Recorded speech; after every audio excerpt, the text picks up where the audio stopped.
ஒன்று கொரிந்தியர் 10ஆம் அதிகாரம் 1 Corinthians chapter 10. 13ஆம் வசனத்தை வாசிப்போம். Let's read from verse 13. மனுஷருக்கு நேரிடுகிற சோதனையே அல்லாமல் வேறே சோதனை உங்களுக்கு நேரிடவில்லை. தேவன் உண்மை உள்ளவராய் இருக்கிறார். உங்கள் திராணிக்கு மேலாக நீங்கள் சோதிக்கப்படுகிறதற்கு அவர் இடம் கொடாமல் சோதனையை தாங்கத்தக்கதாக சோதனையோடே கூட அதற்கு தப்பிக்கொள்ளும்படியான போக்கையும் உண்டாக்குவார். There hath no temptation taken you but such as is common to man, but God is faithful, who will not suffer you to be tempted above that ye are able, but will with the temptation also make a way to escape, that ye may be able to bear it. போன வாரம் இருமுளியூரில் வைத்து நானும் 2 சகோதரர்களும் ஜெபித்துக் கொண்டிருந்தோம். Last week, Tirumliur, myself and my brother, we were praying together. Two brothers were praying. அப்போ நாங்கள் 3 பேர் ஜெபித்துக் கொண்டிருக்கும்போது ஒரு சகோதரன் இப்படி சொன்னார். So while 3 of us when we are praying, one brother said so. விசுவாசிகள் பிரச்சனைகளோடு வரும்பொழுது நாம் ஜெபிக்கிறோம் என்று சொல்லுகிறோம், ஆனால் பரிகாரம் எங்கே? And when the believers, when they come for us for prayer for the problem, we say we'll pray for us, but where is the propitiation? Where is the remedy? Where is the remedy? அப்போ ஜெபிக்கிறோம் என்று அப்படி மொட்டையா சொல்லி விட்டு விடுகிறோம். We plainly say we are praying for you, that's it. பரிகாரம் சொல்ல வேண்டும். We have to say a remedy to them. அவர் சொன்னபோது அது என்னை அதிகமாய் தொட்டது. And when he said so, really it touched me so much. அந்த வார்த்தை தான் இந்த இன்றைக்குள்ள செய்தியினுடைய விதையாக இருக்கிறது. And that word, it becomes a seed for today's message. இன்றைய செய்தியினுடைய தலைப்பு பரிகாரம். And the topic or the title for this sermon today is remedy. ஆங்கில மொழிபெயர்ப்பின்படி பார்த்தால், when we see in the English translation, மனுஷர்களுக்கு நேரிடுகிற சோதனை அல்லாமல் புதிதாக ஒரு சோதனை உங்களுக்கு நேரிட்டதில்லை என்று தமிழ்ல இருக்கு. இங்கிலீஷ்ல உன்னை பிடித்ததில்லை என்று சொல்லப்பட்டிருக்கிறது. And it is said there is no temptation taken you but such as common to man. In Tamil it is said it has happened, but in English it is said it has not come new. It has taken, they had no temptation taken you ன்னு சொன்னா உன்னை அப்படி மேற்கொண்டதில்லை, பிடித்ததில்லை என்ற அர்த்தம். And it is said as taken, which means it has not prevailed over you. அது மாத்திரமல்ல, not only that, கர்த்தர் உங்களுக்கு ஒரு போக்கு வழியை உண்டு பண்ணுவார் என்று சொல்லப்பட்டிருக்கிறது. it is also said the Lord will make a way of escape for you. இந்த பிடித்ததில்லை, போக்கு வழி என்கிற இந்த 2 வார்த்தையை பார்க்கும்போது, when we read the 2 words taken and the way of escape, இது சோதனை என்றாலும் இது ஒரு கண்ணி என்று நாம் புரிந்து கொள்ள வேண்டும். Though it is a trial, we can understand that it is a snare. அப்போ நமக்கு வருகிறதான சோதனைகள் நம்மை பிடித்து கொள்ள, நம்மை ஒரு கண்ணிக்குள் அகப்படுத்த, ஓட்டத்தை ஓட முடியாதபடிக்கு நம்மை கட்டி கொள்ள சோதனைகள் வருகிறது. So in our life when trials come, it is taking us just like a snare or a trap wherein we are not able to run in our spiritual life. ஆகையால் கர்த்தர் அதை நம்மை பிடித்துக் கொள்ளுகிற சோதனைகள் வரும்பொழுது அவர் போக்கு வழியை உண்டு பண்ணுவார் என்று சொல்லும்போது, and when it is said when we are being taken from a temptation, he will make a way of escape. அந்த போக்கு வழியை உண்டு பண்ணுவார் என்று சொல்லும்போது இந்த சோதனைக்குள் போகும்போது அந்த போக்கு வழி இல்லை என்று அர்த்தம். And when it is said there's a way of escape, he will make a way of escape, it means when we go into the trial there is no way of escape then. அதனால அந்த பரிகாரத்தை நாம் தேடி கண்டுபிடிக்க வேண்டும். அவரோடு இணைந்து இசைந்து ஜெபித்து இதனுடைய சொல்யூஷன் என்ன, இதனுடைய போக்கு வழி என்னதென்று அவரோடு கூட ஒத்துழைத்து அவர் அதை உண்டாக்கும்படியா அவரோடு ஒத்துழைக்க வேண்டும். So we have to pray in that trial, and we have to pray so that we might get a remedy out of it, and we have to see what is the way of escape that God is going to give us. அந்த போக்கு வழிதான் பரிகாரம். And the way of escape is that remedy. இது கண்ணுக்கு தெரிஞ்ச ஒரு வாசல் அல்ல, போக்கு வழி அல்ல, இது அதர்சனமான நாம் செய்ய வேண்டியதான சில காரியங்கள். And this is a remedy, is not something that is visible, but we have to somehow find it out. பல வருடங்களுக்கு முன்பாக ஒரு விசுவாசி சாட்சி சொன்னது என்னுடைய நினைவில் வருகிறது. And few years ago I could remember the believer who shared his testimony. அவர் கடன் வாங்கி இருந்தார். He borrowed money. அப்போ அவர் ஆண்டவரை தேடினார். He sought the Lord. நான் என்ன பண்ணணும் ஆண்டவரே, கடனை திருப்பி கொடுக்க முடியல. Oh Lord, what can I do? I am not able to repay my debt. அவர் ஜெபிக்கும் போது ஆண்டவர் ஒரு வசனத்தை அவருக்கு கொடுத்தார். So as he was praying, God gave him a verse. நீதிமொழிகள் 6ஆம் அதிகாரத்திலிருந்து முதல் 4 வசனங்களை கொடுத்தாராம். And God gave him from the book of Proverbs chapter 6 verse 4 verses. வாசியுங்கள். என் மகனே, நீ உன் சிநேகிதனுக்காக பிணைப்பட்டு அந்நியனுக்கு கையடித்து கொடுத்தாயானால் நீ உன் வாய்மொழிகளால் சிக்குண்டாய், உன் வாயின் வார்த்தைகளால் பிடிபட்டாய். இப்பொழுது என் மகனே, உன் சிநேகிதனுடைய கையில் நீ அகப்பட்டு கொண்டபடியால் நீ உன்னை தப்புவித்துக்கொள். ஒன்று செய், உன் கண்ணுக்கு நித்திரையும் உன் கண்ணிமைக்கு தூக்கமும் வரவிடாமல் உன் சிநேகிதனிடத்தில் போய் உன்னை தாழ்த்தி அவனை வருந்தி கேட்டுக்கொள். பாருங்கள், ஆண்டவர் இந்த வசனத்தை கொடுத்தார். So God gave him these verses. உன் சிநேகிதனிடத்தில் நீ கடன் வாங்கினாயே, நீ இரவில் தூங்காது, நீ ஜெபம் பண்ணு, காலையில போய் உன்னை தாழ்த்தி அவனை வருந்தி கேட்டுக்கொள். So because you borrowed from your friend and you should not give sleep to your eyelids, so get up early in the morning and go humble thyself unto thy friend. அவர் இரவில் ஜெபித்தார். And he prayed in the night. காலையில் போய் அந்த கடன் வாங்கின அந்த சகோதரனிடத்தில் போய், என்னை தயவு செய்து மன்னிச்சிருங்க, எனக்கு கடன் கொடுக்க முடியவில்லை என்று சொன்னார். And in the morning he got up and went to that friend and said, he humbled himself and said, please forgive me, I am not able to repay your debt. அந்த சகோதரன் சொன்னார், பரவாயில்ல, நீங்க கொடுக்க வேண்டாம், மன்னிச்சிடுறேன் அப்படின்னு சொன்னார். And that brother said, okay, you need not give me back my money, I am forgiving you. இதுதான் பரிகாரம். This is the remedy. ஆண்டவர் அவரோட அந்த வசனத்தை பேசினார். So God spoke this verse to that brother. இப்போ நீங்க கடன் வாங்குனீங்களே, இந்த வசனத்தை வச்சு நீங்க எனக்கு கடன் கொடுக்க முடியாது, இந்த வசனத்தின் முடிச்சா உதவி தான் கிடைக்கும்.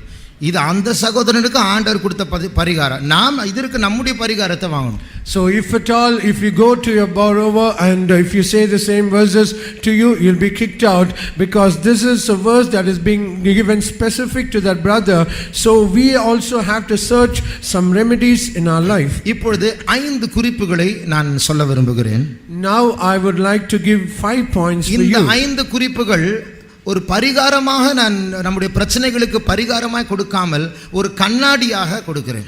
And rather than giving this as a remedy to our problems, but I'm giving these as a mirror to our problems. இதை வைத்து, இந்த வசனங்களை வைத்து என்னுடைய வாழ்க்கையில் எப்படி நான் பரிகாரம் தேட வேண்டும், என் தவறு எங்கே இருக்கக்கூடும், நான் என்ன செய்ய வேண்டும் என்கிறதான ஒரு வெளிச்சம் உங்களுக்கு கிடைக்கலாம். Through this mirror, the word of God, you might get some revelation in this times of troubles and trials, what I should do and how should I approach towards it. முதல் குறிப்பு, the first point, ஏசாயா 1ஆம் அதிகாரம் 19ஆம் 20ஆம் வசனங்களை வாசிப்போம். Isaiah chapter 10 verse 19 and 20.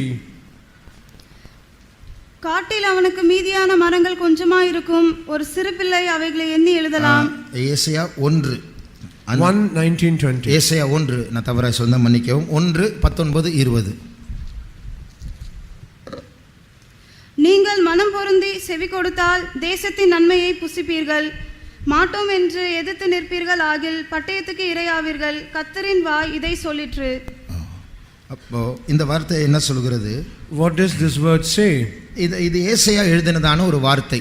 This is the word that written by Isaiah. ஏசாயா தீர்க்கதரிசிக்கு, அத தீர்க்கதரிசிகள் என்று சொல்லும்போது வருங்காலத்தை சொல்லுகிறது மாத்திரமல்ல, நிகழ்காலத்தில் நடக்கிறதான சம்பவங்களை உண்மையாய் புரிந்து சொல்வதும் தீர்க்கதரிசியினுடைய வேலையாய் இருக்கிறது. So when we say a prophet, he not only says the things that is about to come in the future, but also he has to say the things that is happening in the present time with the correct understanding. அன்றைக்குள்ள இஸ்ரவேல் ஜனங்களுடைய நிலவரத்தை புரிந்து கொண்டு ஏசாயா கர்த்தரால் ஏவப்பட்டு இந்த வார்த்தைகளை சொல்லுகிறார். And understanding the present state of the children of Israel at that time, Isaiah speaks the word of God to them. நாம் சந்திக்கிற பிரச்சனைகளை உலகத்தாருக்கும் கிடைக்கும். அதுதான் மனுஷர்களுக்கு நேரிடுகிற சோதனை தான், which is common to man. எல்லா ஜனங்களுக்கு, இந்துக்களுக்கு, முஸ்லிம்ஸுக்கு வருகிற பிரச்சனை தான் நமக்கும் வருகிறது. And the trials and the problems that we have, it is also happening in the world, and that is, it is said, it is common to man.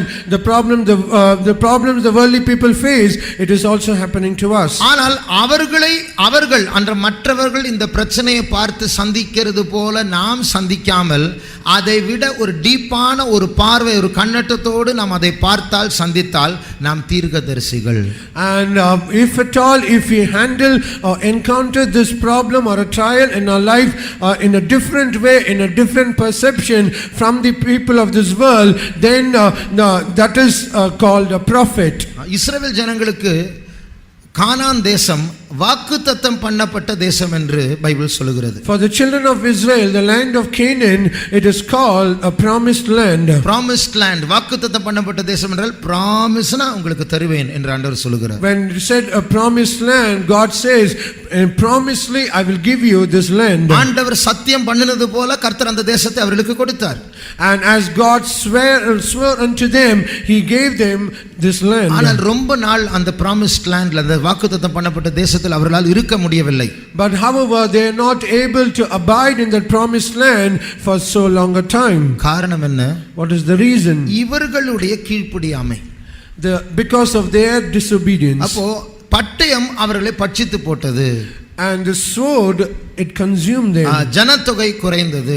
And the population, it came down. அந்த promised land சுதந்திரித்தவர்கள் அங்கேந்து நாடு கடத்தப்பட்டார்கள். And people who inherited the promised land, they were taken captives from that land to another land. நீங்கள் மனம் பொருந்தி கீழ்ப்படிந்தால் தேசத்தின் நன்மையை புசிப்பீர்கள். And if ye be willing and obedient, ye shall eat the good of the land. ஆனால் நீங்கள் நான் சொல்லுகிறதை கேட்காமல் எதிர்த்தால் பட்டயம் உங்களை பட்சித்து போடும். But however, if you refuse and rebel the sword, you shall be devoured by the sword. பட்டயம் என்று சொன்னால் கொல்லுகிறதான ஒரு கருவி. And when we say a sword, it is a weapon to destroy. ரொம்ப நாள் நமக்கு ஏதாவது வியாதிகள் இருக்கிறதா, மரணத்துக்கு ஏதுவான ஆபத்தான வியாதிகள்? And do we have a sickness wherein we have so long days and it is pertaining to death? அடிக்கடி தற்கொலை சிந்தனை வருகிறதா? Do we have often the thought of committing suicide? மரணத்தை வைத்துக்கொண்டு பிசாசு கனவில் நினைவில் மிரட்டுகிறானா? Is it that the devil is threatening in our dreams, in our thoughts about death? இது வாக்குத்தத்தம் பண்ணப்பட்ட தேசத்தினுடைய நிலவரம் அல்ல. This is not the state of the promised land. இது நாடு கடத்தப்பட்டவருடைய நிலவரம். And this is the state wherein we have been captivated taken captive to another land. கர்த்தருடைய பிள்ளைகளுக்கு இப்படி தவறான எண்ணங்கள் வரக்கூடாது. And for the children of God, such wrong thoughts should never ever come. குறிப்பாக நீண்ட கால சில வியாதிகள் வந்தால் அது ஆராய்ந்து பார்க்க வேண்டியதான ஒரு காரியம், அதற்கு பரிகாரம் தேட வேண்டும். Especially when we've been afflicted by a disease or a sickness for a very long time, we have to humble ourselves and we have to seek remedy to it. பரிகாரம் என்று சொல்லும்போது விடுதலை அல்ல. When we say remedy, it is not on deliverance. விடுதலை பெறும்படியாக நான் என்ன செய்ய வேண்டும், அதுதான் பரிகாரம். To get the deliverance, what should I supposed to do? That is the remedy. அப்போ இந்த வசனத்தின் அடிப்படையில் based on this verse, நம்மை கொல்லுகிறதான சில காரியங்கள் நம்முடைய ஜீவிதத்தில் நடக்கும் என்றால், if at all there is something that happening in our life that could kill us, ரெண்டு காரியங்கள் நம்முடைய ஜீவிதத்தில் இருக்கக்கூடும். there could be two things இந்த வசனத்தின்படி. According to this verse, ஒன்று கீழ்ப்படியாமை, இல்லை என்றால் unwilling obedience, விருப்பம் இல்லாமல் கீழ்ப்படிகிறோம். And this unwilling obedience is one of that. அதாவது வேற வழி இல்லாமல் கீழ்ப்படியும் போது பைபிள் சொல்லுகிறது, நீங்கள் மனம் பொருந்தி கீழ்ப்படிந்தால் தேசத்தின் நன்மை புசிப்பீர்கள். The Bible says, if we be willing and obedient, ye shall eat the good of the land. அதனால நம்ம செக் பண்ணி பார்ப்போம். So because of that, let us check ourselves. ஏன் இவ்வளவு நாட்கள் இந்த பிரச்சனை வருகிறது? Why is this problem for so long a time? என்னுடைய வீட்டில் இத்தனை நாட்கள் இந்த பட்டயம் இருக்கிறது? Why is this sword in my house for so long a time? 2 Samuel 12ஆம் அதிகாரம் 10ஆம் வசனத்தை வாசிக்கும்போது, when we read 2 Samuel chapter 12 verse 10, அங்கே ஒரு சாபத்தை பார்க்கிறோம். there we see a curse. வாசியுங்கள். இப்போதும் நீ என்னை அசட்டை பண்ணி ஏத்தியனாகிய உரியாவின் மனைவியை உனக்கு மனைவியாக எடுத்துக்கொண்டபடியினால் பட்டயம் என்றைக்கும் உன் வீட்டை விட்டு விலகாதிருக்கும். பட்டயம் உன் வீட்டை விட்டு என்றென்றைக்கும் விலகாதிருக்கும். The sword shall never depart from your house. இந்த வார்த்தை தீர்க்கதரிசி சொன்ன பிறகு தாவீது வீட்டில் பயங்கர சண்டை. And soon after the prophet said this word to David, in the house of David there was so many strife happened. Absalom அம்னோனை கொன்று போடுகிறான். And Absalom, he killed Amnon. அதற்கு பிறகு தாவீதை கொல்ல முயற்சி செய்கிறார். And after that he tried to kill David itself. அதற்கு பிறகு யோவாப் அப்சலோமை கொல்லுகிறார். And after that Joab, he killed Absalom. இதெல்லாம் இதற்கு பிறகு தான் நடந்தது. தாவீது செய்த தவறு நிமித்தம் இந்த பட்டயம் அவருடைய வீட்டை விட்டு நீங்கவில்லை. And because of the sin that David committed, this sword it did not depart from the house of David. தாவீது ஒரு தீர்க்கதரிசி. David was a prophet. அவருக்கு எல்லாரை விட டீப்பான பார்வை உள்ளவர். And more than all, he had a deeper sight. அதுதான் தீர்க்கதரிசனுடைய விளக்கம். That is the explanation of a prophet. அடிப்படையான ஒரு மனுஷன் அறிய வேண்டிய காரியத்தை செய்யக்கூடாத காரியத்தை செய்து விட்டார். But however, what a common man should not do, he did it. மறுபடியும் வாசிங்க. இப்போதும் நீ என்னை அசட்டை பண்ணி Now because thou hast despised me. நான் சொல்லுகிறதை நீ கேட்கவில்லை. நீ என்னை அசட்டை பண்ணினாய், ஆகையால் பட்டயம் உன்னை வீட்டை விட்டு நீங்காது. You have not given heed to what I said, but you have despised me, and because of that the sword will not depart from your house. இதுதான் நமக்கு கொடுக்கப்படுகிற கண்ணாடி. This is the mirror that is being given to us. நாம் கண்டுபிடிக்க வேண்டும், எங்கே எனக்கு என் தேவனுடைய சொல்லை கேட்காமல் refusing and rebelling, நான் சொல்லுகிறதை கேட்காமல் எதிர்த்து நிற்கிறேன், எங்கே? In what place or where am I refusing or rebelling to the word of God that he is speaking to me? இதற்காக தேவனை நாம் தேடணும். For this reason we have to seek our God. கானான்ல வியாதியே கிடையாது. நகரவாசிகள் வியாதிப்பட்டேன் என்று சொல்வதில்லை. In the land of Canaan there is no sickness whatsoever, because the inhabitants shall not say I am sick. கானான் தேசத்தில் சண்டை இல்லை. In the land of Canaan there is no strife. ஆனால் சண்டை நடக்கிறது என்றால் something wrong. உடனே பரிகாரம் தேடணும். What is wrong? அதை ஆராய்ந்து பார்க்கணும். If at all there is a fight or a strife in it, we have to seek it. What is the remedy? Something has gone wrong. இரண்டாவது, Secondly, நீதிமொழிகள் 28ஆம் அதிகாரம் 9ஆம் வசனத்தை வாசிப்போம். let's read Proverbs chapter 28 verse 9. வேதத்தை கேளாதபடி தன் செவியை விலக்குகிறவனுடைய ஜெபமும் அருவருப்பானது. பாருங்க, வேதத்தை கேளாதபடிக்கு தன் செவியை விலக்குகிறவன் அவனுடைய ஜெபமும் அருவருப்பானது. He that turneth away his ear from hearing the law, even his prayer shall be abomination. இன்னொரு வார்த்தையில் சொன்னால், if you say this in another words, ஆண்டவர் எப்படி சொல்லுகிறார் என்றால், how does God say these words? நான் சொல்லுகிறதை நீ கேட்காவிட்டால் நீ சொல்லுகிறதை நான் கேட்க மாட்டேன். அதான் அந்த வார்த்தையுடைய அர்த்தம். If you do not take heed or hear what I say, I will not also hear what you say unto me. ஆண்டவர் வெறும் ஜெபத்தை கேட்க மாட்டேன் என்று சொல்லவில்லை. நான் சொல்லுகிறதுக்கு நீ செவி கொடுக்காமல் போனால், நீ ஜெபித்தால் உன் ஜெபம் எனக்கு அருவருப்பு என்று சொல்கிறார். And not only God says I will not give heed to your prayer, if he says if you do not hear what I say unto you, even your prayer, if you pray, it will be abominable in my sight. சில காரியங்களுக்கு நம்ம 1000 முறை ஜெபிச்சிருப்போம், ஆனா இதுவரைக்கும் ஒரு மாற்றம் இல்லை. For something we would have prayed for 1000 times, but till now there is no deliverance whatsoever. எனக்கு ஒரு சகோதரனை தெரியும். I know about a brother. எனக்கு ஞாபகம் இருக்கிற வரைக்கும் எப்படியும் ஒரு குறிப்பிட்ட விஷயத்துக்காக 30 வருஷம் ஜெபிச்சார். As long as I could remember in my memory, he would have prayed for one thing for almost 30 years. 30 வருஷம் ஜெபம் கேட்கவில்லை. ஜெபம் கேட்கப்படாமல் தான் மரித்தார்.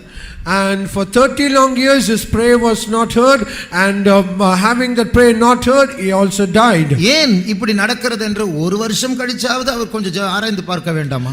And should he not examine himself after at least 1 year, why this is happening in my life? அப்போ இப்படி பரிகாரம் தேடாமல் நாம் ஜெபித்து கொண்டே இருந்தால், 1000 முறை ஜெபித்தாலும் இது பூட்டுல தப்பான சாவி போட்டு திருப்புற போல. Without seeking a remedy, even if we pray for 1000 times, it is as though that we are putting a wrong key in the lock. ஆண்டவர் சில காரியங்களை பேச விரும்புகிறார். God desires to speak something to us. அதுதான் நம்முடைய நியாயப்பிரமாணம், அதான் நம்முடைய வேதம். That is our law, that is our Bible. அந்த வேதத்திற்கு செவி கொடாமல் If we do not hear to that word, நம்முடைய செவிகளை திருப்பி கொண்டு நாம் நம்முடைய காரியத்துல ரொம்ப ஸ்பீடா இருந்தால், if we turn our ears and if we are very rapid in our own way, யோசித்து பார், ராஜாதி ராஜா நம்மை கூப்பிடும் போது நமக்கு டைம் இல்லை அவருக்கு. ஒரு நாள் அவர் சொல்ல, நீ என்ன கூப்பிடு, எனக்கு டைம் இருக்காது. And just imagine the King of Kings is calling unto us and we say that we do not have time for him, but the day will come when we call unto him, he will also say, I do not have time for you. 1000 முறை ஜெபிக்கிற ஜெபத்தை அவர் கேட்காமல் போயிருக்கிறாரே, அவரை கேட்க வைக்க ஒரு பரிகாரம் உண்டு. And he has not hearkened to the prayer that we have prayed for 1000 times and he has not heard it. So there is a remedy wherein we might make him to hearken to our ஒரு prayer. முன்னேற்றமும் இல்லாமல் ஒரு பதில் இல்லாமல் 30 வருஷம் ஜெபிச்ச என்ன பிரயோஜனம்? அது போல நாம் இருக்க கூடாது. What is the use of without any progress, without any answer for all this that prayer, there is no use for it. நேற்று காலையில் சுத்திகரிப்பு கூட்டத்தில் ஒரு வசனத்தை வாசித்தோம். Yesterday's sanctification meeting we read a verse. Ahaz என்கிற ஒரு ராஜா இருந்தார். There was a king called King Ahaz. பயங்கர மோசமான மனுஷன், இன்னைக்கு நரகத்தில் இருக்கிறார் அவர். And he is the most terrible person. Today he is in hell. இஸ்ரவேல் தேசத்தை ஆளுகை செய்தவர், ஆனால் இன்றைக்கு நரகத்தில் இருக்கிறார். He was the ruler of the land of Israel, but now he is in hell. 2 நாளாகமம் 28ஆம் அதிகாரம் 2 Chronicles chapter 28. 23ஆம் வசனம் வாசி. Let's read verse 23. எப்படி என்றால், சீரியா ராஜாக்களின் தெய்வங்கள் அவர்களுக்கு துணை செய்கிறபடியினால் அவர்கள் எனக்கும் துணை செய்ய அவர்களுக்கு பலியிடுவேன் என்று சொல்லி தன்னை முறியடித்த தமஸ்குவின் தெய்வங்களுக்கு அவன் பலியிட்டான். ஆனாலும் அது அவனும் இஸ்ரவேல் அனைத்தும் நாசமாகிறதற்கு ஏதுவாயிற்று. இவருடைய லாஜிக் பாருங்க, இவருடைய மூளை பாருங்க. See his logic and see his brain. சீரியர்களுடைய தேவர்கள் சீரியர்களுக்கு துணை செய்கிறது. And the gods of Syrians, they are helping the Syrians. அதனால நான் அந்த சீரியர்களுடைய தேவர்களை அணுக போகிறேன். And because of that I am also going to seek the gods of the Syrians. ஆனா அந்த பைபிள் என்ன சொல்லுகிறது? But what does the Bible say? ஆகாசை முறியடித்த அந்த தேவர்களுக்கு இவர் பலி செலுத்த போனாராம். And it is said he worshipped the gods which destroyed King Ahaz. அப்போ யோசித்து எவ்வளவு ஒரு ஏமாற்றம். இவருக்கு ஒரு மூளை இருக்கு, இவருக்கு ஒரு ஞானம் இருக்கு, அதன்படி அவர் போறார். And he had a brain and a logic, and according to that he is going on. 22ஆம் வசனத்தை வாசிங்க. Let's read verse 22. தான் நெருக்கப்படுகிற காலத்திலும் கர்த்தருக்கு விரோதமாய் அந்த ஆகாஸ் என்னும் ராஜா துரோகம் பண்ணிக்கொண்டே இருந்தான். நெருக்கப்படுறார். ஆண்டவர் அவனை தடுக்க, நிறுத்த, யோசிக்க வைக்க சில நெருக்கங்களை கொண்டு வரார். ஆனால் துரோகம் பண்ணிக்கொண்டே இருக்கிறான். And God is trying to stop him, to make him think about his state, but however even in his distress he continued to trespass against God. நல்லா யோசித்து பாருங்க. Just think about it. அவர் தப்பு பண்றார். He is committing a mistake. ஆண்டவர் அவரை நெருக்குறார். And God is constraining him. இன்னும் தப்பு பண்றார். But he is trespassing against him. கடைசியா சீரியர்களுடைய தேவர்கள் தான் நம்ம யெகோவா எல்லாம் வேஸ்ட். நம்ம கூட சில நேரத்தில் அப்படி தான் சொல்றோம். அந்த இந்துக்கள் பாருங்க, அவங்க எவ்வளவு நல்லா இருக்கிறாங்க, செழிப்பா, இங்க போய் என்ன கிடைச்சது? And he says, see the gods of the Syrians, how they are helping the Syrians. Even also we say, see the Hindus, how they are prosperous. But what are we getting from this our God? இதே போல சொன்ன Ahaz என்ன பண்ணினார் தெரியுமா? Do you know what Ahaz, who said the same thing, தேவனுடைய ஆலயத்தினுடைய பனிமுட்டுகளை, அந்த பரிசுத்த பனிமுட்டுகளை கொண்டு வந்து பீஸா வெட்டி யாருமே யெகோவா தேவனை தொழுது கொள்ள கூடாதுன்னு சொல்லி கோவிலே பூட்டிட்டாரு. And he brought all the holy vessels of the temple of God and he crushed them into pieces, and he also closed the door of the temple so that no one may enter in to worship Jehovah God. இவர் நெருக்கப்படும் பொழுது இவருக்கு ஒரு பரிகாரம் உண்டு. தாழ்த்து, உன்னை அறிக்கை பண்ணு, உன்னுடைய பாவங்களை அறிக்கை பண்ணு, தேவனிடத்தில் திரும்பு, அதான் பரிகாரம். And when he was distressed, he had a remedy to do. You have to humble yourself, you have to seek your God, but he did not do so. இது போல நாம் பிடிவாதம் உள்ளவர்களாக இருந்து தேவன் என்ன சொல்ல விரும்புகிறார் என்று நம்முடைய செவியை திருப்பாமல், விலக்காமல் செவி கொடுக்க பழக வேண்டும். So we also தேவன் சில காரியங்களை சொல்லும்போது செவிகளை திருப்பாமல் செவி கொடுக்க பழக வேண்டும். And so when God says something, rather than turning away our ears, we have to give a heed to him. Saul பாருங்க, Look at Saul. தேவன் சத்தம் கேட்கல. He did not hear the voice of God. என்ன பண்ணணும்? what he should do. தாழ்த்தணும், fasting எடுக்கணும், மற்றவர்களை தனக்கா ஜெபிக்க சொல்லணும். உடனே அஞ்சனம் பார்க்கிற ஸ்திரீ கிட்ட போறாரு. And he has to humble himself, he has to take fasting, and he has to ask counsel from others, but immediately he is going to a woman with a familiar spirit. தேவ ஜனங்கள் குறி சொல்லுகிறவர்கிட்ட, பில்லி சூனியம் பண்ணுகிறவர்கிட்ட போனா அது உங்களுடைய அழிவா மாறும் இந்த வசனத்தின்படி. According to this verse, the people of God, for your counsel, for your problem, if you seek the people of familiar spirit or witchcraft, that will be a curse to you. கர்த்தர் பதில் சொல்லாவிட்டால் தாழ்த்துங்கள், fasting எடுங்க, மற்றவங்கிட்ட சொல்லுங்க, ஊழியக்காரர்கிட்ட சொல்லுங்க, எல்லாரும் சேர்ந்து ஜெபிக்கட்டும். அப்படி பேசலன்னா உடனே வேற எங்கேயோ போயிடக்கூடாது, அது நம்முடைய அழிவா மாறும். If at all God is not hearkening to your prayer, humble yourself, take fasting, ask others to pray for you, say to the church so that they may pray for you. Leaving all these things, if you seek others, then that will become a curse to you. விடுதலை பெறும்படியாக நான் என்ன செய்ய வேண்டும், அந்த பரிகாரத்தை தேடுவோமாக. Let us seek the remedy wherein, so that I might be delivered, what I should supposed to do. 58 சங்கீதம் 4-5 வசனங்களை வாசியுங்கள். When we read Psalms 58 verse 4 and 5. சர்ப்பத்தின் விஷத்திற்கு ஒப்பான விஷம் அவர்களில் இருக்கிறது. பாம்பாட்டிகள் வினோதமாய் ஊதினாலும் அவர்கள் ஊதும் சத்தத்திற்கு செவி கொடாதபடிக்கு தன் காதை அடைக்கிற செவிட்டு விரியனை போல் இருக்கிறார்கள். யார் இருக்கிறார்கள்? முந்தின வசனம் சொல்லுகிற துன்மார்க்கர். And they are like this. Who are these? The previous verse says they are the wicked. துன்மார்க்கர் எப்படி இருப்பார்கள்? How will the wicked be? பாம்பாட்டிகள் வினோதமாய் ஊதினாலும் கேட்காத செவிட்டு விரியனை போல் இருக்கிறார்கள். They will be like the deaf adder, how much soever the charmers, they charm never so wisely. பாம்பாட்டிகள் வினோதமாய் ஊதுகிறது என்று சொல்வது தேவன் நம்மோடு பேசுகிறது. And the charmers, they are charming in a different way. It is God speaking to us. செவிட்டு விரியன் என்று சொல்லும்போது நாம் தேவனுடைய சத்தத்துக்கு செவி கொடுக்காமல் இருப்பது. When it is said deaf adder, it means that we are closing our ears, not hearing the voice of God. தேவன் பேசும்போது நம்ம செவிகள் திறந்திருக்க வேண்டும். When God speaks to us, our ears should be opened. என்னிடத்தில் சிலர் ஜெப குறிப்புகளோடு வரும்பொழுது, when some people they come to me with some prayer points, ஆண்டவர் என் மைண்ட்ல ஒரு கவுன்சில் கொடுப்பார். In my mind, God will give me a counsel. ஆனா அந்த கவுன்சில அந்த பிரச்சனை சொல்றவங்க கேட்கறதுக்கு ரெடி இல்ல, அவங்க பிரச்சனை சொல்றதுக்கு தான் ரெடியா இருக்காங்க. And the people who come with that problem, they are not ready to take that counsel, but they are only ready to speak about their problem. நான் சொல்லுகிற விஷயத்தை அவங்க தலையாட்டும் போதே தெரியுது, நான் இதுக்கு கொஞ்சம் நிறுத்துங்க, நான் சொல்றத கொஞ்சம் கேளுங்க அப்படின்னு தான் தலையாட்டுவாங்க speedo. The way they nod their head, it appears as though whatever you are saying, you stop it, but please hear what I am saying to you. Bible சொல்லுகிறது, the Bible says, நாம் பேசுவதற்கு தாமதம் உள்ளவர்களா கேட்பதற்கு தீவிரம் உள்ளவர்களா இருக்க வேண்டும். And the Bible says we should be slow to speak and swift to hear. யாக்கோபு 1:19 வாசியுங்கள். James 1:19. ஆகையால் என் பிரியமான சகோதரரே, யாவரும் கேட்கிறதற்கு தீவிரமாயும் பேசுகிறதற்கு பொறுமையாயும்.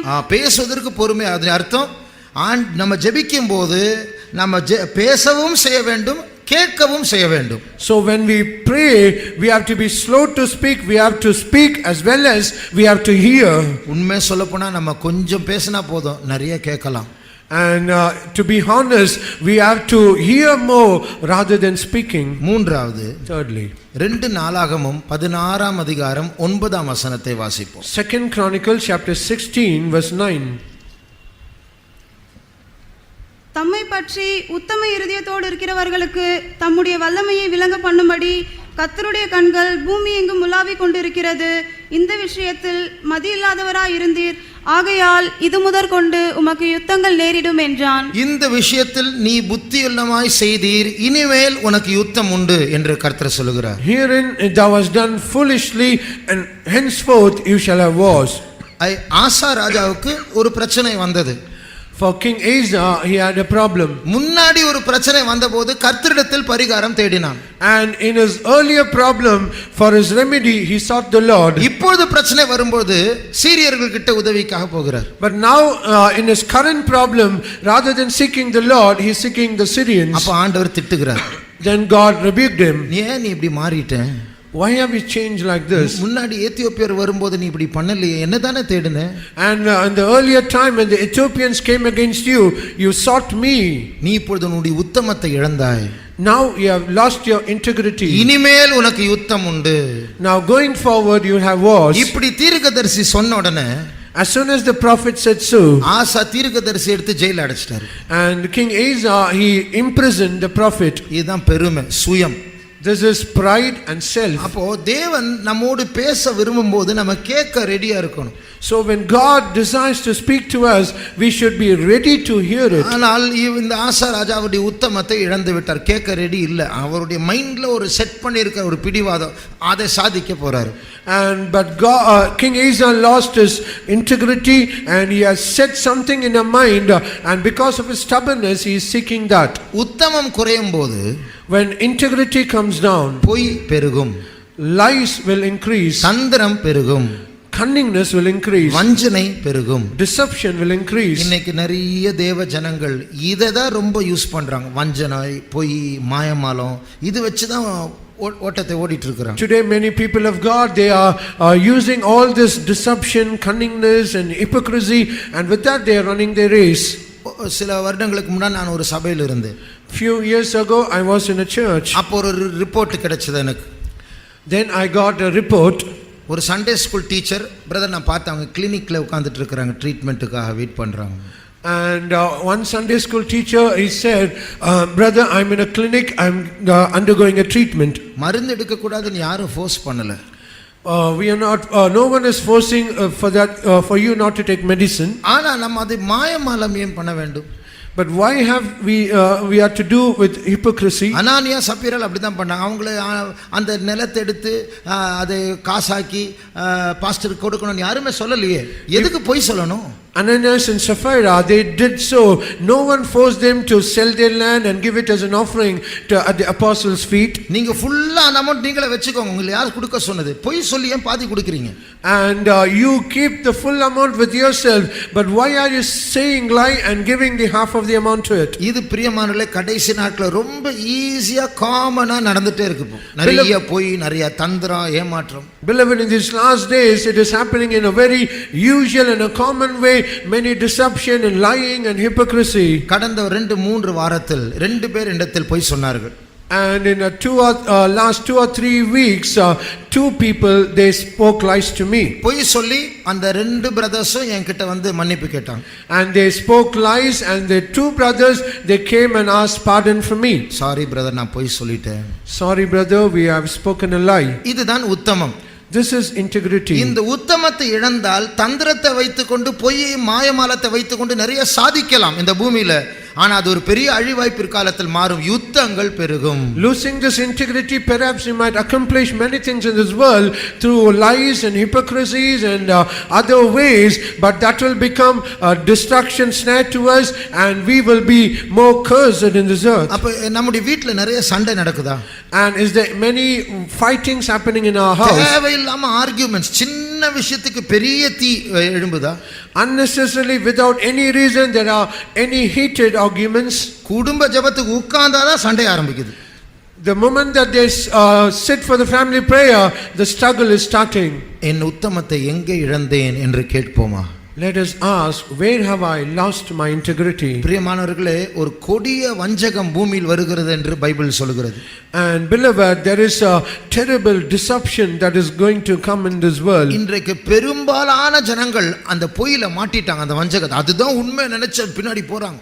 And the majority of the people, they have already trapped in that terrible deception, and they are going after it, thinking it is true.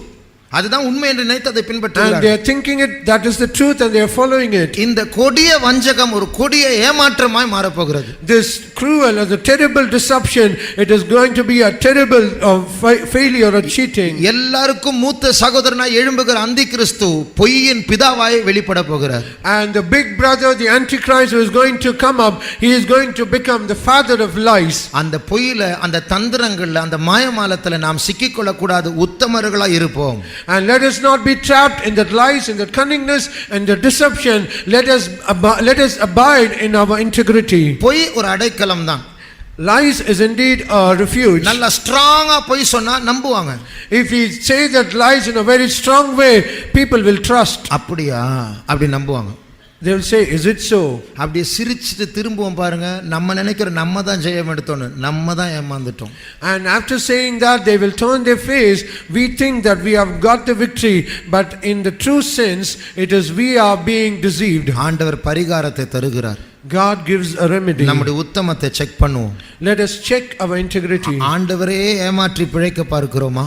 Is it that we are trying to survive cheating our God? நாலாவது, Fourthly, ஏசாயா 28ஆம் அதிகாரம் Isaiah chapter 28. 12 13 வசனங்களை வாசிப்போம். Let's read verse 12 and 13. இதுவே நீங்கள் இளைத்தவனை இளைப்பார பண்ணத்தக்க இளைப்பாறுதல், இதுவே ஆறுதல் என்று அவர்களோடே அவர் சொன்னாலும் கேட்க மாட்டோம் என்கிறார்கள். கேட்க மாட்டோம் என்கிறார்கள். ஆண்டவர் பேசுறார், ஆனா கேட்க மாட்டோம் என்கிறார்கள். They say we will not hear. God speaks to them, but they say we will not hear. அதாவது நம்ம ரொம்ப கெட்டு போனவங்க, நம்ம எல்லாரும் கெட்டு போனவங்க தான். We are all spoiled and corrupted. ஆனா தேவன் நம்மை போதிக்க, மாற்ற, திருத்த அவர் ரெடியா இருக்கிறார். But God is always ready to correct us, to instruct and to exhort us. ஒரு ஃபெயில் ஆன பையனுக்கு டியூஷன் கொடுப்போம். For a student who is failing in his subjects, he will be given a tuition. அந்த டியூஷன்லயும் கேட்காத பிள்ளைங்க, கவனிக்காத பிள்ளைங்க, போகாத பிள்ளைங்க, கட்டடிக்கிற பிள்ளைங்க இருக்கிறாங்க. And even in that tuition, some students are there, they do not obey and they cut the tuition. அப்ப பெற்றோர் என்ன பண்ண முடியும்? Then what can do the parents இது do? போல நம்மை சரிப்படுத்த விரும்புகிற ஒரு தேவன் நம்மோடு கூட இருக்கும்போது, So also when there is a God who could correct us when he is on our side, கேட்க மாட்டோம் என்று சொன்னால் அவர் என்ன பண்ண முடியும்? what can he do when we say we cannot hear? அப்படி கேட்காமல் போனால் If we do not hearken, என்ன நடக்கும் தெரியுமா? do you know what will happen? பைபிளிலிருந்து வஞ்சனை வரும் நமக்கு. Out of the Bible itself you will have deception. அதுதான் அடுத்த வசனம். That is the next verse. வாசியுங்கள். ஆதலால் அவர்கள் போய் பின்னிட்டு விழுந்து நொறுங்கும்படிக்கும் சிக்குண்டு பிடிபடும்படிக்கும் கர்த்தருடைய வார்த்தை அவர்களுக்கு கற்பனையின் மேல் கற்பனையும், கற்பனையின் மேல் கற்பனையும், பிரமாணத்தின் மேல் பிரமாணமும், பிரமாணத்தின் மேல் பிரமாணமும், இங்கே கொஞ்சமும் அங்கே கொஞ்சமுமாயிருக்கும். வேறொரு வார்த்தையில் சொன்னால், In another words, when we say, தேவனுடைய சத்தத்தை கேட்காமல் போனால், if we do not hear the voice of God, அதாவது செவி கொடுக்காமல் போனால், கீழ்ப்படியாமல் போனால், or rather if we do not hearken to him, if we not obey to him, சூப்பரான வஞ்சனையான பைபிள் ஸ்டடி நமக்கு ரெவலேஷனா கிடைக்கும். and we'll have a very super and a very deceptive Bible study even from the Bible. 2 தீமோத்தேயு 4ஆம் அதிகாரம் 3 4 வசனங்களை வாசியுங்கள். Let's read 2 Timothy chapter 4 verse 3 and 4. ஏனென்றால் அவர்கள் ஆரோக்கியமான உபதேசத்தை பொறுக்க மனதில்லாமல், ஆரோக்கியமான உபதேசத்தை பொறுக்க மனதில்லாமல், they do not have to mind to endure sound doctrine. இந்த சபையில நாங்கள் போதிக்கிற வார்த்தைகள் கடினமான வார்த்தைகள். The words that we preach to you in this church, it is indeed difficult. இதை என்னால கடிக்க முடியல, சாப்பிட முடியல, இதெல்லாம் என்னால ஜீவிக்க முடியாது என்று சொன்னால், if you say I'm not able to take to it, I'm not able to digest it, and I'm not able to live it accordingly, நாம் தாழ்த்தி ஆண்டவரிடத்துல என்னால முடியல ஆண்டவரே, என் விசுவாசத்தை பலப்படுத்தும் என்று சொல்ல வேண்டும். we have to humble ourselves and say, oh Lord, I'm not able to do it, please help me. விசுவாச ஜீவியம் என்று சொன்னால் என்ன? What do you mean when we say a life of faith? யார்கிட்டயும் போய் நம்ம கை நீட்டக்கூடாது. We should never stretch forth our hands to anyone. ஜெபித்து நம்முடைய தேவைகளை சந்திக்கணும். Our needs should be met only through prayer. ஊழியக்காரர்களாகிய நாங்களும் அடிக்கடி நாங்கள் போதிக்கப்படுகிற காரியம், எங்களுடைய தேவைகளை நாங்கள் உங்ககிட்ட சொல்லக்கூடாது. And we who are the servants of God, always we have been instructed for our needs, we should never stretch our hands to you. ஜெபித்து அதை வாங்க வேண்டும். We have to pray and we have to get our needs. பிரதிஷ்டையின் ஜீவியம் என்றால் என்ன? What do you mean by the life of consecration? ஆண்டவருக்கும் நம்முடைய ஆவிக்குரிய வளர்ச்சிக்கும் இடையில் வருகிற சில பூமிக்குரிய காரியங்களை ஆண்டவர் விடு என்று சொல்லுவார். Between us and our God, there are some things in this world that comes in between. God will say, leave them off. அதை விட வேண்டும். We have to leave it. தெய்வீக சுகம் என்றால் என்ன? What do you mean by divine healing? நானும் உன் பரிகாரியாகிய கர்த்தர் என்று அவர் சொல்லவில்லை. நானே உன் பரிகாரியாகிய கர்த்தர், என்னுடைய சுகத்திற்கு அவரையே நான் நம்புவேன். It is not said I am also your healer, but he says I am the Lord that healeth you. For my healing, for my sickness, I should seek only him. இப்படி எத்தனையோ கடினமான உபதேசங்கள் போதிக்கப்படுகிறது. So there are so hard doctrines that is being preached. இதை கைக்கொள்ள முடியாவிட்டால் உண்மையை ஒத்துக்கொள்ள வேண்டும், தாழ்த்த வேண்டும், கர்த்தரிடத்தில் கிருபை தேட வேண்டும். If we are not able to live by it or according to it, we have to humble ourselves and we have to ask help from God. இது பிரதிஷ்டை ஜீவியம், விசுவாச ஜீவியம், தெய்வீக சுகம், இதெல்லாம் சும்மா, இதெல்லாம் பொய், அதெல்லாம் ஒரு காலத்துல, இப்பெல்லாம் முடியாது என்று சொன்னால் பின்னாடி ஒரு பொய் ஃபாலோ பண்ணிட்டே வரும், அதை நீங்க நம்புவீங்க. And if you say this life of consecration, this life divine healing and all this consecrated life, it is very hard, it is old doctrine and we cannot live by it, then behind you there is something life will come towards you and you will follow it. 2 கொரிந்தியர் 11ஆம் அதிகாரம் 3ஆம் 4ஆம் வசனங்களை வாசியுங்கள். Let's read 2 Corinthians chapter 11 verse 3 and 4. முதலாவது 3ஆம் வசனத்தை வாசியுங்கள். 11:3 2 கொரிந்தியர். ஆகிலும் சர்ப்பமானது தன்னுடைய தந்திரத்தினாலே ஏவாளை வஞ்சித்தது போல உங்கள் மனதும் கிறிஸ்துவை பற்றிய உண்மையினின்று விளங்கும்படி கெடுக்கப்படுமோ என்று பயந்திருக்கிறேன். இப்ப இந்த பாம்பு நம்மை கிறிஸ்துவிடத்திலிருந்து பிரிக்க ட்ரை பண்ணுது. So this serpent, it is trying to separate us from Christ. எப்படி ட்ரை பண்ணுது? How is it trying it? அடுத்த வசனத்தை வாசியுங்கள். The next verse. எப்படி எனில் உங்களிடத்தில் வருகிறவன் நாங்கள் பிரசங்கியாத வேறொரு இயேசுவை பிரசங்கித்தானால், அல்லது நீங்கள் பெற்றிராத வேறொரு ஆவியையும் நீங்கள் ஏற்றுக்கொள்ளாத வேறொரு சுவிசேஷத்தையும் பெற்றீர்களானால் நன்றாய் சகித்திருப்பீர்களே. நல்லா புரிஞ்சுக்கோங்க. Understand it clearly. இந்த பாம்பு என்ன பண்ணுது? What does this serpent do? இப்பாவிகளை ஏமாற்றவில்லை, தெரிந்து கொள்ளப்பட்டவர்களை, சபையை ஏமாற்ற வருகிறது. They are not trying to deceive their sinners, but they are trying to deceive the elect, the church. அவன் ஒரு டூப்ளிகேட் ஜீசஸ் மாதிரி வருவான். He will come as a duplicate Jesus. வேறொரு ஆவியை போல் வருவான். He will come with another spirit. வேறொரு சுவிசேஷத்தோடு வருவான். He will come with another gospel. அது நமக்கு ரொம்ப பிடிக்கும். That will be so liked by us. அதுதான் 2 தீமோத்தேயு 4ஆம் அதிகாரத்துல செவித்தினமுள்ளவர்களாக ஆரோக்கியமான உபதேசத்தை ஏற்றுக்கொள்ள மாட்டார்கள், ஆனால் கட்டுக்கதைகளுக்கு திரும்புவார்கள். And that is what we read in 2 Timothy. They will have itching ears, not rather to hear sound doctrine. They will give heed to vain fables. அதனுடைய அர்த்தம் என்ன? What is the meaning? தேவனுடைய சத்தத்துக்கு செவி கொடுக்காமல் நம்முடைய மைண்டை, இருதயத்தை ப்ரீசெட் பண்ணிட்டோம். அதுக்கேற்றபடி ஒரு பிரசங்கத்தை தேடுவோம், கண்டிப்பா பிரசங்கம் கிடைக்கும். And we have set our minds with the pre-notion, with not having any desire to heed to the word of God, and if we'll do so, we will get a doctrine and indeed we'll be deceived. அவர்கள் பின்னிட்டு சிக்குண்டு விழும்படியாக கற்பனையின் மேல் கற்பனை, பிரமாணத்தின் மேல் பிரமாணம் காணப்படும். And so that they might be entangled and they might fall back precept upon precept and law upon law. ஆகையால் நாம் கீழ்ப்படிய கர்த்தர் பேசும்போது செவி கொடுக்க வேண்டும். அதுதான் பரிகாரம். So when God speaks to us, we have to obey to it, hearken to it. That is our remedy. கர்த்தர் சத்தியத்தை வெளிப்படுத்தும் போது அது கஷ்டமோ இல்லையோ அதை சத்தியமா ஏற்றுக்கொள்ள வேண்டும், கிருபையை பெற்றுக்கொள்ள வேண்டும். So when God speaks the truth to us, whether it is hard or difficult or easy, we have to obey to it, and that we have to abide by it. இல்லை என்றால் சில பொய்கள் வரும்பொழுது நாம் அதை நம்பி விடுவோம். If that is not so, some lies will come and we will trust in it. நிறைய டூப்ளிகேட் ஜீசஸ் வராங்க. And many duplicate Jesus is coming. சில வருடங்களுக்கு முன்பாக நான் படித்தேன். Few years ago I happened to read. இப்போ எப்படின்னு சில வருடங்களுக்கு முன்பாக இந்த பூமியில அந்த நாட்கள்ல ஒரு 5 years back 15 ஜீசஸ் இருக்கிறாங்க பூமியில. 15 பேர் நான் தான் இயேசு என்று சொல்லுகிறவர்கள். I'm not sure what are those in these days, but in those days it is said there are 15 Jesus. 15 people who claim I am Jesus. 15 people who claim that they are I am Jesus. அப்போ இதெல்லாம் கூடுவதற்கும் வாய்ப்புண்டு. கடைசியா எல்லாருக்கும் ஒரு Jesus வர போறார், anti Christ.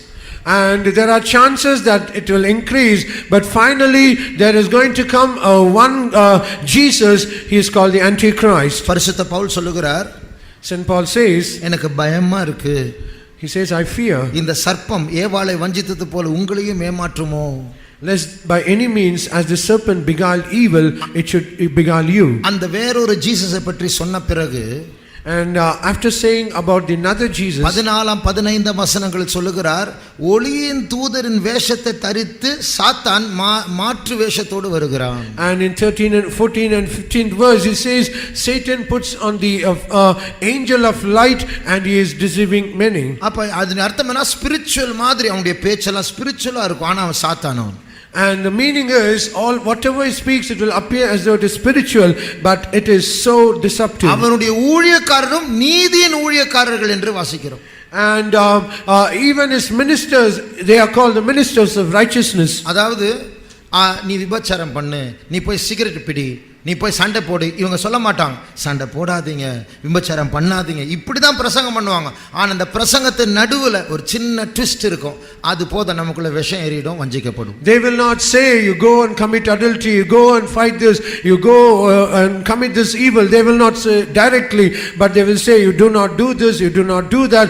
But midst of this there will be a twist in it, and that twist will deceive us. அப்படிப்பட்ட ஒரு ஏமாற்றுகிற உபதேசம் வருவதற்கு முன்பாக நம் மனம் பொருந்தி கீழ்ப்படிய கேட்க மாட்டோம் என்கிறார்கள் என்ற அந்த குரூப்போடு சேராமல் எவ்வளவு கடினமான சத்தியமா இருந்தாலும் கிருபை தாரும் என்று தாழ்த்துவோம். Before the deceptive doctrines come and deceive us, and let us not be in the group wherein they say we will not hear, but let us rather be in the group, though the doctrines and the truth is very hard and difficult, let us obey and commit to it. ஐந்தாவது, Fifthly, 1 Samuel 15 அதிகாரம் 22 வசனத்தை வாசிப்போம். 1 Samuel chapter 15 verse 22.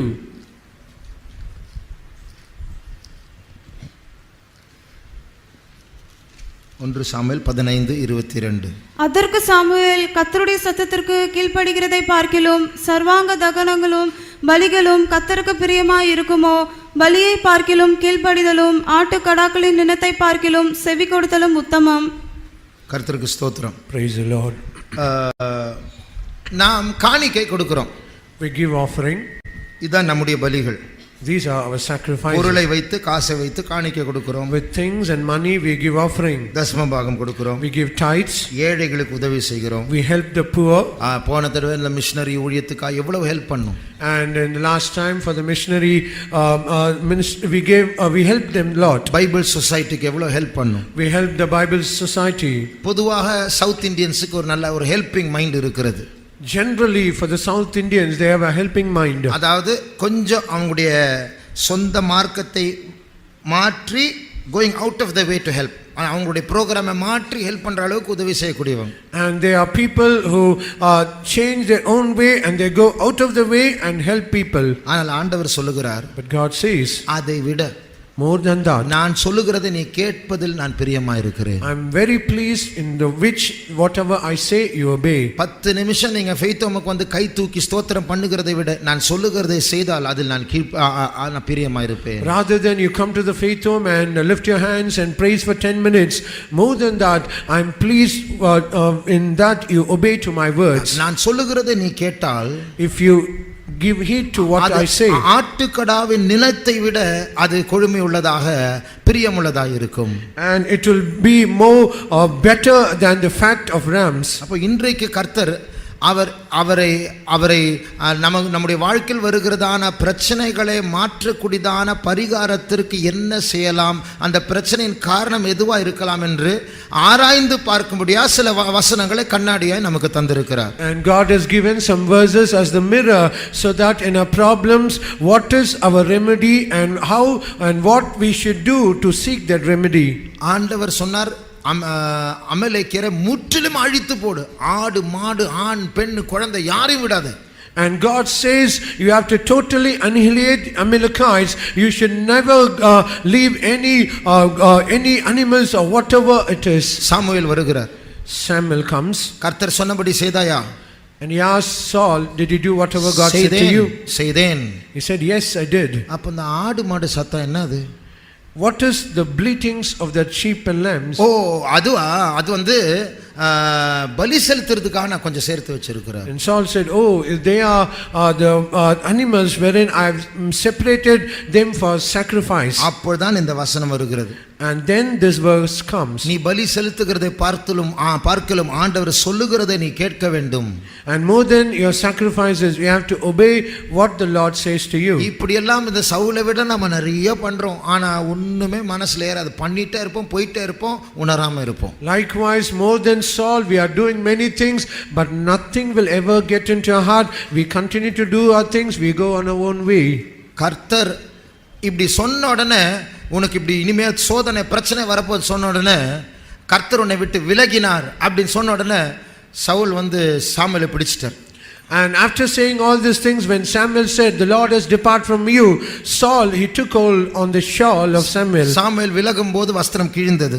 When Samuel he went aside, his garment was torn. இதே போல உன்னுடைய ராஜ்யமும் கிழிக்கப்பட்டது என்று சவுல் கிட்ட சொல்லிட்டு போயிட்டார். And likewise, your kingdom also will be split. இப்படி சொல்லும்போது என்ன பண்ணியிருக்கணும் Saul? And after saying this, what should Saul have done? Samuel காலில் விழுந்திருக்கணும். And he would have gone and fallen at the feet of Samuel. தயவு செய்து மன்னிச்சிருங்க. Please forgive me. அது அப்படி பண்ணாம என்ன பண்ண தெரியுமா? Rather than doing that, what did he do? சரி சத்தமா சொல்லாதீங்க, நான் அசிங்கப்படுத்தாதீங்க எல்லாருக்கும் முன்னாடி, நான் ராஜா அப்படின்னு சொல்றாரு. Okay, it is not so. Do not put me down among other people because I am a king. அப்ப அசிங்கப்படக்கூடாது, அதுதான் அவனுக்கு முக்கியம்.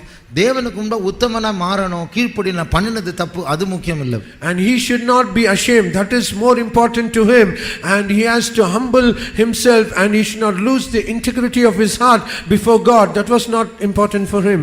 நாம் தேவனுடைய சமூகத்துக்கு முன்பா தாழ்த்துவோம். Let us humble ourselves before the presence of சில God. வருடங்களுக்கு முன்பாக Few years ago, ஒரு வாலிப பையனுக்கு பிசாசு பிடித்தது. a young boy was possessed by the devil. பயங்கர பிசாசு, வயலண்ட், கட்டி போட்டாங்க ஜன்னல்ல. It was a big devil, and he was so violent, and he was bound. நான் அவனை பார்க்க போனேன். And I went to meet him. உடனே பிசாசு துப்புது, என்னை பார்த்த தேஜு கொரியன் அப்படின்னு சொல்லி துப்புது.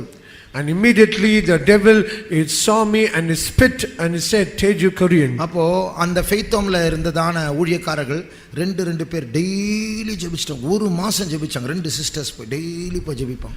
And the sisters in those faith home, every day they pray for this boy every day for 2 hours. ஒரு இம்ப்ரூவ்மென்ட் இல்ல.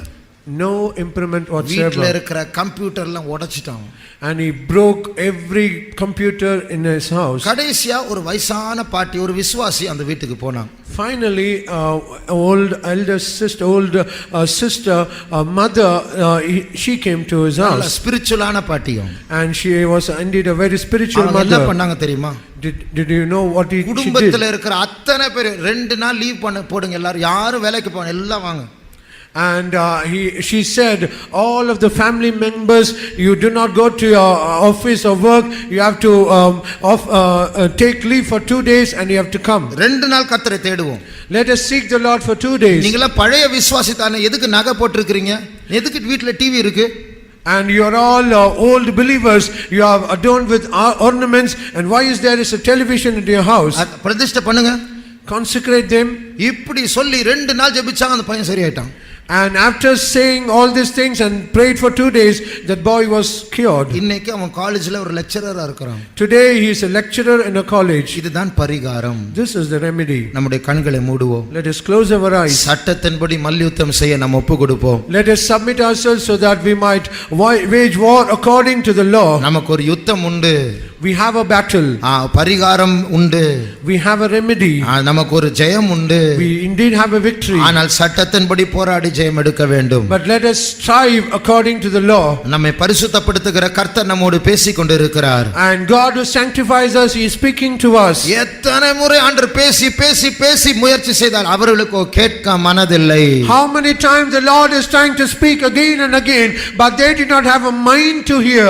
நாமும் இதெல்லாம் கேட்டு அப்படியே ஒண்ணுமே நடக்காத மாதிரி போகிறோமா? நம்முடைய ஜீவிதத்தை ஆராய்ந்து பார்க்க போகிறோம். Is it that we are also like this, we are going to hear as though we have not have any impact whatsoever and go, or we are going to obey? நாம் மனம் பொருந்தி கீழ்ப்படிந்தால் தேசத்தின் நன்மையை புசிப்போம். If we obey and willingly obey and be obedient, we shall eat the good of the land. விசுவாசிகளுடைய வீட்டில், விசுவாச வீட்டில் அப்பம் உண்டு. And in the faith home, in the believer's home, there is a bread. உங்களுக்கு பிள்ளைகளின் அப்பமாகிய தெய்வீக சுகம் இருக்கிறது. And you have the children's bread, the divine healing. உலகத்துக்கு மருந்து இருக்கிறது, நமக்கோ இயேசு இருக்கிறார். And for the world they have medicines, but for us we have அந்த Jesus. இயேசு குறையும் போதுதான் உலகத்தினுடைய பரிகாரங்களை தேட வேண்டி இருக்கிறது. Only that when that Jesus comes down, we are forced to seek the medicines of this world. அப்படியே ஸ்டக் ஆகி விட வேண்டாம். கர்த்தரை தேடுவோமாக, வளர முயற்சி செய்வோமாக. Let us not be stuck in that state. Let us take efforts and labor to grow. நாம் எல்லாரும் குயவன் கை களிமண்ணை போல என்கிறதான அந்த சரணத்தை நாம் பாட போகிறோம். We are all going to sing that song that we are a clay in the hands of the potter. மனம் பொருந்தி கீழ்ப்படி ஒப்பு கொடுப்போமாக. Let us be willing and obedient. முதலாவது நாம் ஒப்பு கொடுத்து கரங்களை உயர்த்தி பாட போகிறோம். Firstly, we are going to submit ourselves, lift up our hands and sing. அவர்தான் குயவன், நாம் தான் களிமண். He is the potter and we are the clay. அந்த ஈரமான களிமண் அது குயவனுக்கு விட்டு கொடுக்கும். And the wet clay, it will give itself to the hands of the potter. காய்ந்த கடினமான களிமண் விட்டு கொடுக்காது. அது குயவன் கொஞ்சம் தொட்டால் உடைஞ்சிரும். But the dried up clay, the hard clay, it will not give itself, yield itself to the hands of the potter.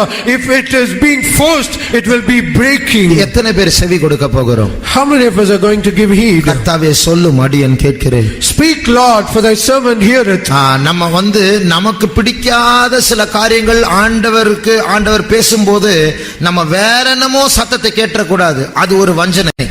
And when God speaks to us something that we do not like, we should not try to avoid it, and we should not hear other voices. That is a deception. ஆண்டவர் குறிப்பிட்ட பாயிண்ட்ல நம்ம பிடிக்கும் போது அதை விட்டுட்டு வேற பரிகாரம் நம்ம தேடக்கூடாது.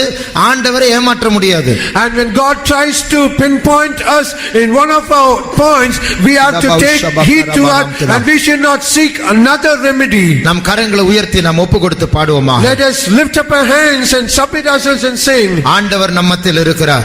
God is in our midst. நாம் களிமண்ணாய் அவருடைய கரத்தில் ஒப்பு கொடுப்போமாக. As a clay, let us yield ourselves into his hands. Minor major இருக்கு.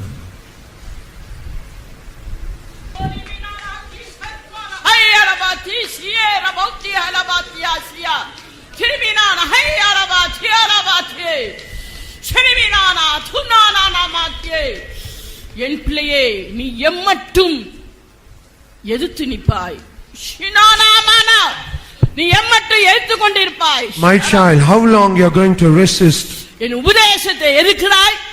You are resisting my doctrine. என் வார்த்தையை எதிர்க்கிறாய். You are resisting my word. நான் உன்னோடு பேசும் ஒவ்வொரு வார்த்தைக்கும் நீ எதிர்த்துக்கொண்டே இருக்கிறாய் என் பிள்ளையே. My child, every word that I speak unto you, you are continuing to resist. நீ என்னை அசட்டை பண்ணுவாய் என்றால் நான் உன்னை அசட்டை செய்வேன். If you despise me, I also shall despise you. நீ என்னை கனவீனம் பண்ணுவாய் என்றால் நான் உன்னை கனவீனம் பண்ணுவேன். If you dishonor me, I will dishonor you. நீ எனக்கு மாறுபாடாய் நடப்பாய் என்றால் நான் உனக்கு மாறுபாடாகவே இருக்கிற தேவனாய் இருப்பேன். If you walk perversely, then I will also be different and also be perverse to you.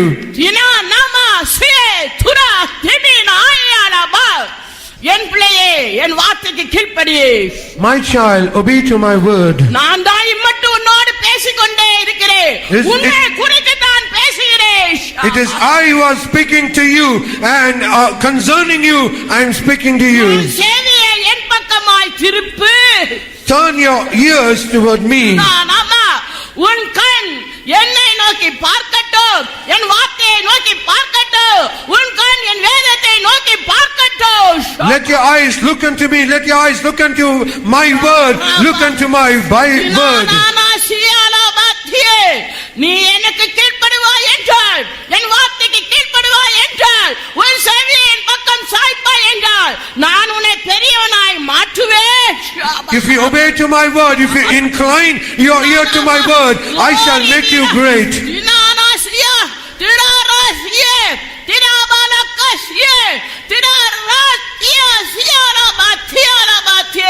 என்னுடைய ஆசீர்வாதத்துக்கு பங்களோலாய் மாறுவாய். என்னுடைய ஆசீர்வாதத்துக்கு பங்கு உள்ளவனாய் மாறுவாய் என்று கர்த்தர் சொல்கிறார். You shall become a partaker for my blessing. You shall become a partaker, saith the Lord. கர்த்தருடைய சமூகத்துக்காக கர்த்தரை ஸ்தோத்திரிப்போம். ஸ்தோத்திரம் ஸ்தோத்திரம் ஸ்தோத்திரம் ஸ்தோத்திரம் ஸ்தோத்திரம் ஸ்தோத்திரம் ஸ்தோத்திரம். கர்த்தர் பேசின வார்த்தைகளுக்காக கர்த்தரை ஸ்தோத்திரிப்போம். ஸ்தோத்திரம் ஸ்தோத்திரம் ஸ்தோத்திரம் ஸ்தோத்திரம். தொடர்ந்து நடக்க போகிற ஆராதனையை கர்த்தர் ஆசீர்வதிக்கும்படியாய் ஸ்தோத்திரிப்போம். ஸ்தோத்திரம் ஸ்தோத்திரம் ஸ்தோத்திரம் ஸ்தோத்திரம். எல்லா துதி கன மகிமை கர்த்தருக்கே செலுத்தி கர்த்தரை ஸ்தோத்திரிப்போம். ஸ்தோத்திரம் ஸ்தோத்திரம் ஸ்தோத்திரம் ஸ்தோத்திரம். நன்றியோடு சத்தமாய் கர்த்தரை உயர்த்தி அல்லேலூயா சொல்லுவோம்.